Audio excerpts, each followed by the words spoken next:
মালদার ইংরেজবাজার পুরসভার উদ্যোগে জল পরীক্ষার আধুনিক ল্যাবের আনুষ্ঠানিক উদ্বোধন করা হলো শনিবার। ইংরেজবাজার থানা সংলগ্ন জলকল বিল্ডিং এ এই উদ্বোধনী অনুষ্ঠানে উপস্থিত ছিলেন পুরসভার চেয়ারম্যান কৃষ্ণেন্দু নারায়ণ চৌধুরী, কাউন্সিলর শুভময় বসু, প্রসেনজিৎ দাস সহ অন্যান্যরা।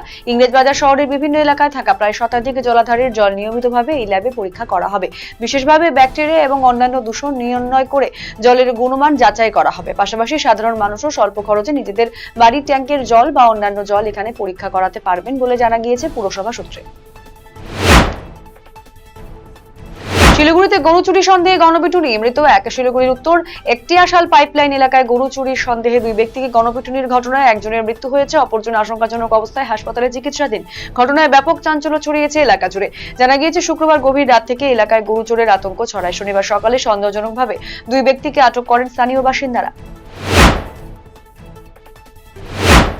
ছিনতাই হওয়ার কয়েক ঘন্টার মধ্যে ব্যাগ সহ মূল্যবান সামগ্রী উদ্ধারে সাফল্য পেল মাটিগাড়া থানার মেডিকেল ফাঁড়ির পুলিশ। গ্রেপ্তার একজন। পুলিশ সূত্রে জানা গিয়েছে সুশ্রুতনগরের বাসিন্দা শিপ্রা ভট্টাচার্য মেডিকেল ফাঁড়িতে লিখিত অভিযোগ দায়ের করে জানান, রাতে বাজার করে বাড়ি ফিরছিলেন তিনি। ফেরবার পথে রাস্তায় এক যুবক তার হাতে থাকা ব্যাগ ছিনতাই করে মেডিকেলের প্রাচীর টপকে চম্পট দেয়। দুষ্কৃতীর চেহারার বিবরণ নিয়ে রাতে কাওয়াখালী 24 বছরের যুবক ইমরান আলীকে গ্রেপ্তার করে পুলিশ।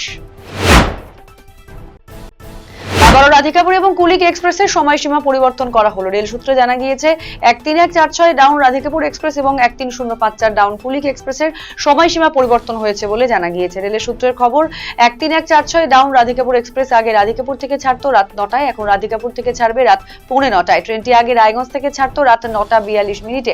সময় পরিবর্তিত হওয়ার পর সেই ট্রেনটি এখন রায়গঞ্জ থেকে ছাড়বে রাত 9:25। 13054 ডাউন কুলিক এক্সপ্রেস আগে রাধিকাপুর থেকে ছাড়তো ভোর 6:45 নাগাদ, এখন রাধিকাপুর থেকে সেই ট্রেন ছাড়বে ভোর 5:30 নাগাদ। সেই ট্রেনটি আগে রায়গঞ্জ থেকে ছাড়তো সকাল 6:25। পরিবর্তিত হওয়ার পর সেই ট্রেনটি রায়গঞ্জ থেকে ছাড়বে সকাল 6:15 নাগাদ। বিধানসভা নির্বাচন চলাকালীনই বড় নতুন দায়িত্বে বিশিষ্ট অর্থনীতিবিদ এবং বালুরঘাট বিধানসভার বিধায়ক ডক্টর অশোক কুমার লাহিড়ী নীতি আয়োগের ভাইস চেয়ারম্যান পদে নিয়োগ করা হয়েছে তাকে। এই উপলক্ষে শনিবার বালুরঘাটবাসীর উদ্যোগে থানামোড় এলাকায় পথ চলতি সাধারণ মানুষের মধ্যে মিষ্টি বিতরণ করা হয়। স্থানীয় বাসিন্দা এবং আয়োজকদের মধ্যে উচ্ছ্বাস ছিল চোখে পড়ার মতো।